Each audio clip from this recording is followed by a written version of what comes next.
Imhotep de Canefer. Maître Nefer, je dirais plutôt parce que nous sommes en pleine nuit, pleine soirée. Soyez les bienvenus dans kachopa.org dans notre 13e rendez-vous de ce soir. Douane à ceux qui ont posé beaucoup de questions par rapport à la première mission. Je n'ai pas eu le temps encore de rentrer en profondeur et répondre à toutes les personnes. Parce que, comme je dis, nous sommes en marathon. Mais dès que je serai fini la troisième partie qui est, lui, hors du temps de l'espace, et bien nous allons prendre le soin de répondre aux questions. Douane Tchéré, bienvenue à une présentation assez courte et assez brève que nous allons faire. Devant moi, vous avez les instruments, une nouvelle collection des instruments, des instruments spirituels que le Père MT vous a proposé.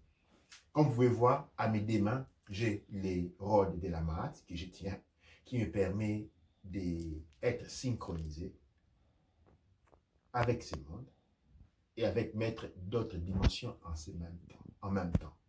De cette manière, mon message ne reste pas seulement véhiculé sur la fréquence qui est la nôtre. Mon message, mon émission est diffusée sur plusieurs fréquences en même temps, en utilisant les intermédiaires des rods de la Mahat, Douane Tchéré. Et donc, nous vous présentons une nouvelle collection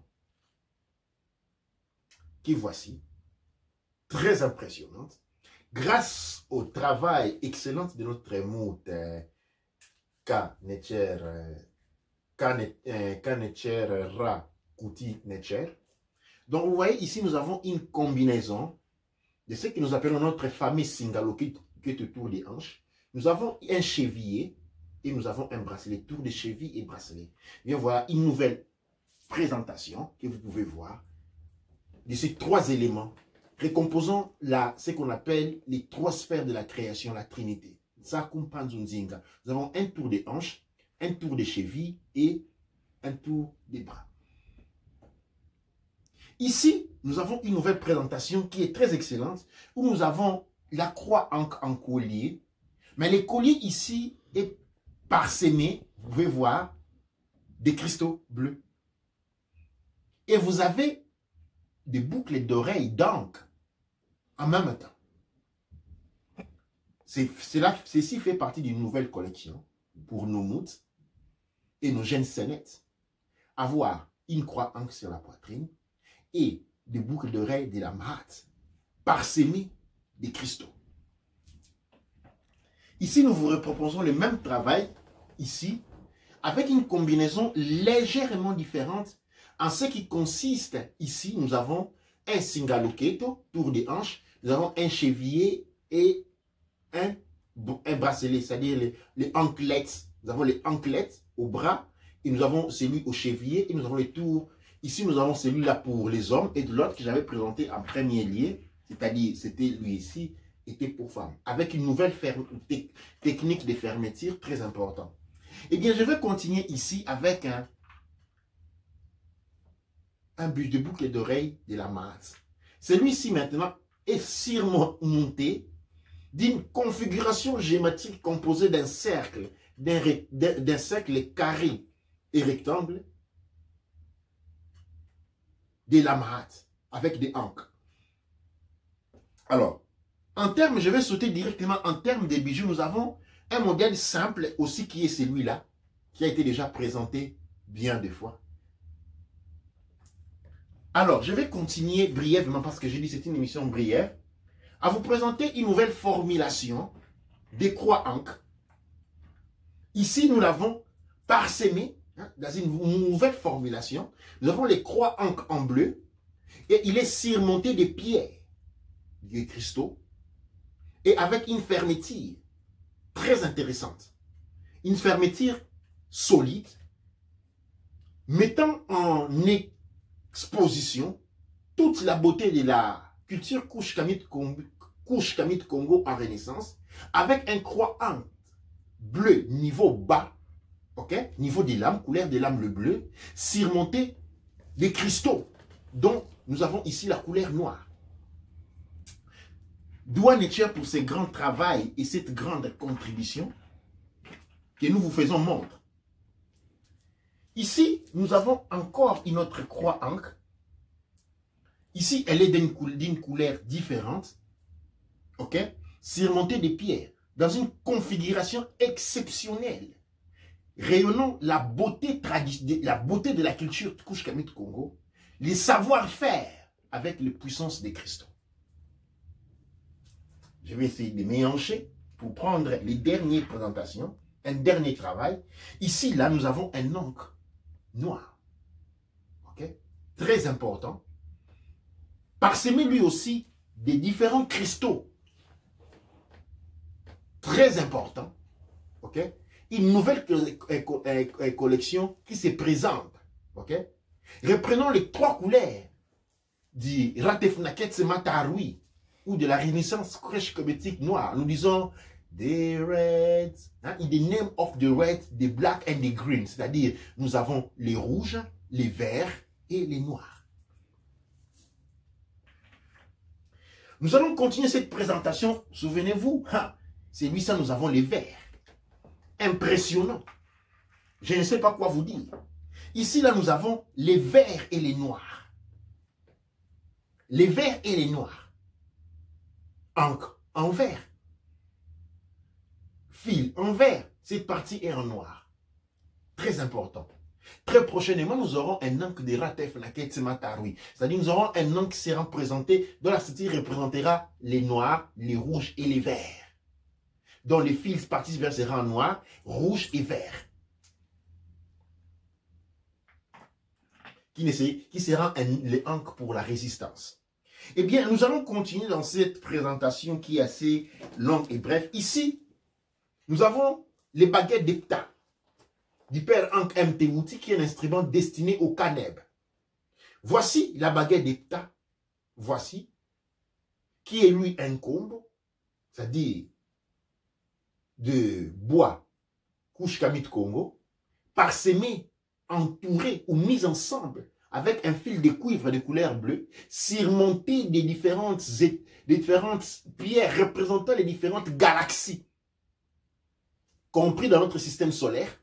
Hein? Chaque étoile en soi représente une galaxie. Et bien, au bout, il est surmonté d'un Nzimbo, la force de l'eau, qui recombine tous les éléments, proférant une force particulière quant à l'utilisation et à l'autorité culturelle de cet instrument très particulier.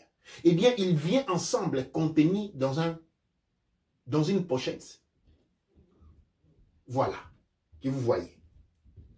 Avec une étirette qui sait faire. J'en vous en présente deux, un second modèle, lui aussi contenu dans cette étirette que je vous présente ici.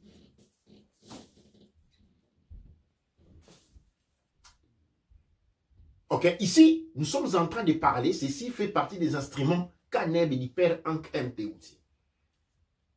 Dans les instruments de défense de la maison, nous avons les Nkombo, les Kombo-heads, qui est une structure à balai, surmontée des galaxies, c'est-à-dire représentée par les différents cristaux tout autour. Au bon milieu, nous avons une structure, une antenne énergétique qui représente au bâton d'Epta, au jet d'Epta, parce que là nous avons les jets d'Epta, c'est-à-dire la baguette d'Epta. Ici nous avons une structure qui lui sert de défense de la maison, une défense culturelle, spirituelle très importante. Eh bien, en dernier, nous avons les Mahats et Jed, qui lui est un compte bit. Dans cette version que vous avez déjà connue, nous avons les comptes bits composés de 90 bits, qui sont tous en cristaux. Okay? Nous avons une version, la version que quand vous achetez, quand vous procurez ces maths-là, la version qui vous arrive à la maison, lui, a aussi un croix ankh attaché à lui.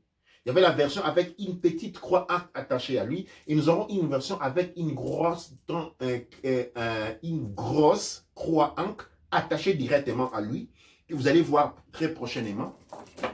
Mais aussi également, nous allons avoir une version des Mahat Het Jed en pierre volcanique noire. En pierre volcanique noire qui sera présente dès la prochaine. Nous avons donc la possibilité d'avoir les Mahat Jed en pierre de cristaux, comme celui-ci. Hein? J'aime bien celui-ci, j'adore celui-ci.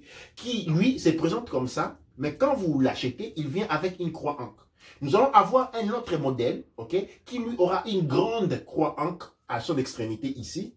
Et puis nous allons avoir un modèle, lui, qui est fait par contre des pierres de lave, des pierres volcaniques. Eh bien, Dua Nature pour votre assistance. Et ici, la deuxième partie de cette émission concerne ce que nous appelons les rods. Les rods que voici, et beaucoup d'entre vous se sont procurés les rods.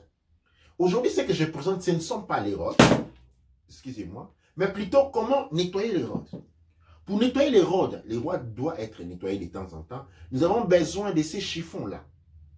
Ces chiffons-là, vous les trouverez prochainement. Ce sont tous nous aurons un paquet nettoyage parce que le rod est nettoyé de deux manières. Okay? Il est nettoyé dans sa surface, de ce point de vue de sa représentation visuelle. Il est aussi nettoyé énergétiquement. Alors, le nettoyage que je vous fais voir, celui-ci, avec cet instrument, il sera disponible un paquet nettoyage. Eh bien, on nettoie le rod de cette manière-là.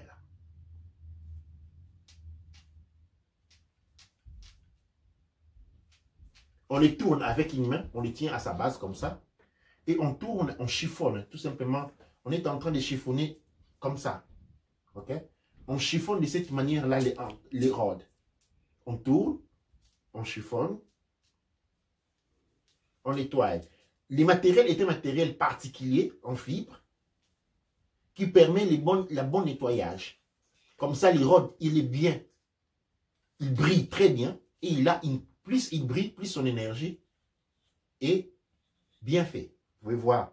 Après un bref nettoyage, juste démonstration, vous pouvez voir que les couleurs maintenant sont différentes.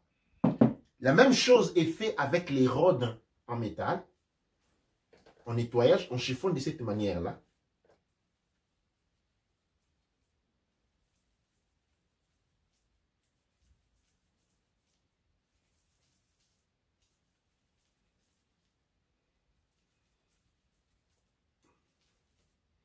Vous voyez, il est resplendissant déjà. Il rayonne. Il est intéressant et recommandé de nettoyer fréquemment son rod. Et même quand on l'utilise tout seul, c'est très intéressant de pouvoir les nettoyer de manière fréquente. De manière que chaque fois qu'on utilise nos rods, eh bien, il est bien luisant. Il est en train de bien briller. C'est très important. La deuxième partie du nettoyage des rods, c'est un nettoyage énergétique. Vous les trouverez directement dans le paquet de nettoyage rod. Eh bien, il existe, nous avons une fourche qui n'est pas présente sur les plateaux, une fourche magnétique. Eh bien, la fourche magnétique est celui utilisé dans les instruments acoustiques, comme la guitare. Ok? Ils servent à dévibrer, c'est-à-dire, spécialement quand on utilise les rods à plus d'une personne. Eh bien, après avoir utilisé les rods, il faut décalibrer les rods. Alors, comment on fait? On prend la fourche métallique, ok? Et si la fourche métallique, on tape sur les rods. Admettons que mes deux doigts représenter la fourche métallique. Je taperai sur la rod et la rod se mettrait à vibrer. Il vibrerait. J'attends si que la vibration finisse. Je vais taper une deuxième fois. Je vais tourner mon rod. Je vais taper une première fois et une deuxième fois et je vais l'éjeter par terre. Je vais prendre la deuxième, faire la même chose. Je tape et je l'écoute vibrer. Je tape et je l'écoute vibrer et je tourne les rods complètement. Je tape une fois encore et la dernière fois et le rod a été, disons, synchronisé encore. Alors, une fois vous avez fait ce nettoyage énergétique des vibratoires, nettoyage vibratoire, le rod reste au moins 10 minutes sans être utilisé. Après chaque nettoyage, c'est-à-dire avec acoustique, avec la fourche acoustique, on laisse les rods pendant 10 minutes, on les repose dans sa boîte sans l'utiliser pendant 10 minutes. Okay? Et après 10 minutes, eh bien, le rod est de nouveau prêt pour être utilisé. Dans mon cas, le rod a plusieurs utilités. Okay? Par exemple, il nous permet de nous connecter avec diverses réalités, de nous connecter avec plusieurs mondes. Et prochainement, nous aurons peut-être des courses d'utilisation des rods selon les utilisations sont les plus variées. Et il est important à prendre ces utilisations parce que c'est une arme impuissante, c'est un instrument très puissant et varié. Et comme étant un instrument très puissant et très varié, il est nécessaire de savoir comment l'utiliser. Prochainement sur kachopa.org, nous allons commencer à produire des vidéos sur l'utilisation des rods selon que l'on fait pour telle chose ou pour telle autre chose. Dua Nature pour votre présence et pour votre permanence. Je vais laisser la parole à au parti technique pour voir, à la régie, voir si nous avons quelques questions. Dua Nature, nous avons eu beaucoup de personnes qui ont dit au TEP et c'est juste pour savoir quelle fréquence vous lavez les rods. C'est quelque chose qu'on doit faire plusieurs fois par an ou bien les laver peut-être une fois par an si nécessaire ou 3-4 fois par an. En termes de temps, je dirais une bonne nettoyage, chaque 3 mois nettoyer les rods. Okay? C'est-à-dire un paquet, comme vous avez un paquet de nettoyage, je vais vous dire souvent, pour les nettoyer avec ces paquets-là chaque 3 mois, ça dépend, et puis ça dépend de l'utilisation que vous en faites. Okay, donc, à chaque 3 mois, c'est une utilisation moyenne. Mais quand les rods, vous utilisez par exemple dans la maison et vous l'utilisez plusieurs personnes, alors je vous dirais après 5 nettoyages, après 5 utilisations, ok, de les nettoyer. Après 5 utilisations de se nettoyer. Ça serait que avant de pouvoir les nettoyer, regardez son rayonnement.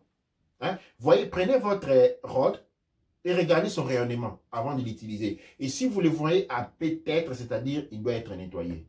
Maintenant, après chaque utilisation, il faut les démagnétiser acoustiquement et les remettre dans les poches. C'est-à-dire pour ce qui est des nettoyages acoustiques, énergétiques, après chaque utilisation, eh bien, il doit être acoustiquement nettoyé.